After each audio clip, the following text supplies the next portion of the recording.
Very nice, eh? Very nice indeed. Watching a fireplace, watching logs burning, much more entertaining than many of the networks I can think of in Canada. Now, Dr. Vivian Diller, she's a psychologist, and one of the few sane ones, so we have her on the show on a fairly regular basis, joins us now from New York. Welcome back to the show, by the way. Good to be here. We're talking about family tonight. The one aspect which I'm quite interested in, and it's one of the hardest to get right, because the extremes of raising a family, normally we know at least how we're supposed to deal with those, but just the general banalities of daily parenting, how far a child should go. You know, should that piercing be allowed? They really want a tattoo. When do they go on their own somewhere?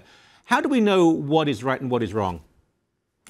You know, if we accept the premise that children are not born knowing right from wrong, but at the same time, a teen doesn't wake up one day and commit a crime, there's lots of time between birth and teenage years to be teaching them the morals and ethics that all too often don't get spoken about at home. So I'd say from a very early age, it's the parent's responsibility, no matter how you approach parenting, because we now know there are so many different approaches, the tough love, the helicopter parent, the overly nurturing parent, but across the board, children need to learn from a very early age what is right versus wrong at home, and then at school, among their peers, and then as they go out into the world. And if those lessons are learned, I don't think we're going to get to that point where you wonder, you know, are they going to commit a crime or not? Okay, I can accept that, and certainly right and wrong is relatively, well, no, it is absolute, actually, and most cultures would embrace what is right and what is wrong, what is stealing, what is not, what is hurting others, what is not. But what about when it comes to personal moral responsibility? Let's say with girls, with daughters. They can be very decent people and they would never hurt another person, but the way they relate to boys, at what stage should they be in physical relationships? I mean, intimate physical relationships. Cultures and religions vary on how they think of this, but I suppose in the modern world, it comes down to what is best, health-wise and spiritually wise and morally for that particular young woman. So what do you tell a girl in terms of age, how she should conduct herself? Should she wait till marriage? Does that actually happen today? How should she relate in this very difficult culture to boys who generally, having been a boy at one point, are interested pretty much in one thing? You know, you raised the question, is there an absolute right answer to that question? I think it really does depend on the culture you're living. Obviously, my family is in New York City, Manhattan, and the mores are very different than, say, in the Far East. Yeah, it's Sodom and Gomorrah in New York, isn't it? But this is what I think. I think the most important thing is for families to have an open discussion about what exists in the culture around them, and to provide the kind of model, you know, the kind of person you are, the kind of mom I am, the kind of woman I am to my husband, probably conveys more than anything the values and ethics that I hold and value. See, what's happened is the family structure has really broken down for so many. There are children being brought up by single parents, by two parents who are working, sometimes with multiple families.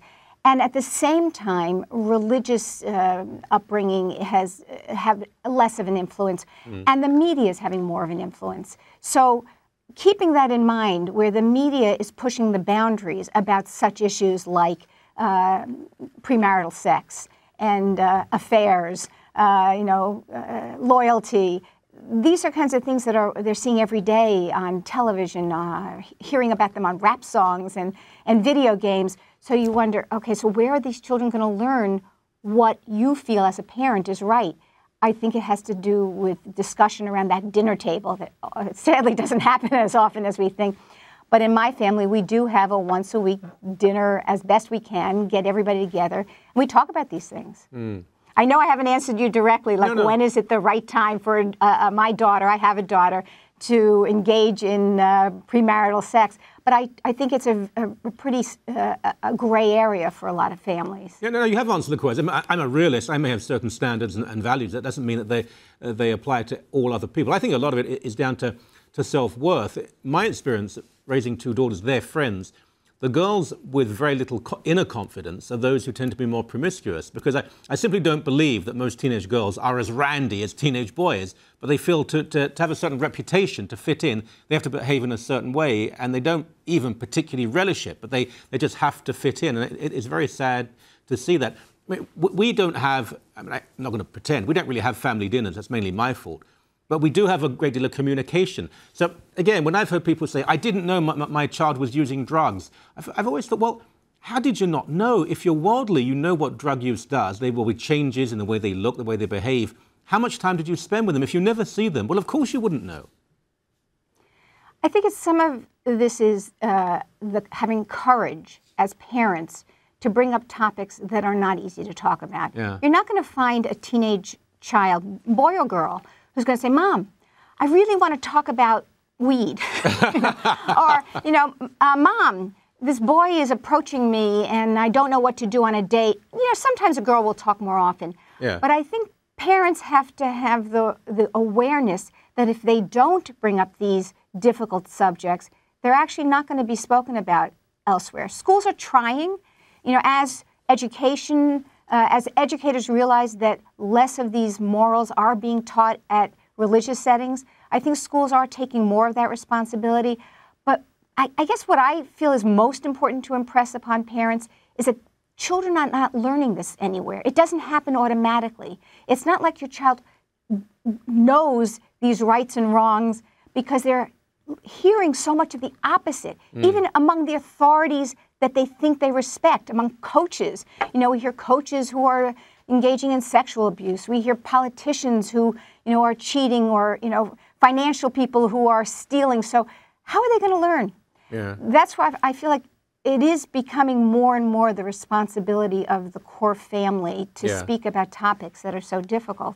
One of the several, perhaps even many reasons that I strongly believe in marriage as a man and a woman is that I've seen with our kids, there are certain things that girls simply would not say to a father, and I don't think they should either, but they would to their mum, and equally with boys. And as you're quite right, boys will say far less to anyone, they're just like that, but they will say some things to their dad and not to their mum, and there are gender differences, and boys and girls relate differently to different gender parents, mother and father. It's sort of the way it's supposed to be. Hey, as always, a great pleasure. Thank you so much. You take care.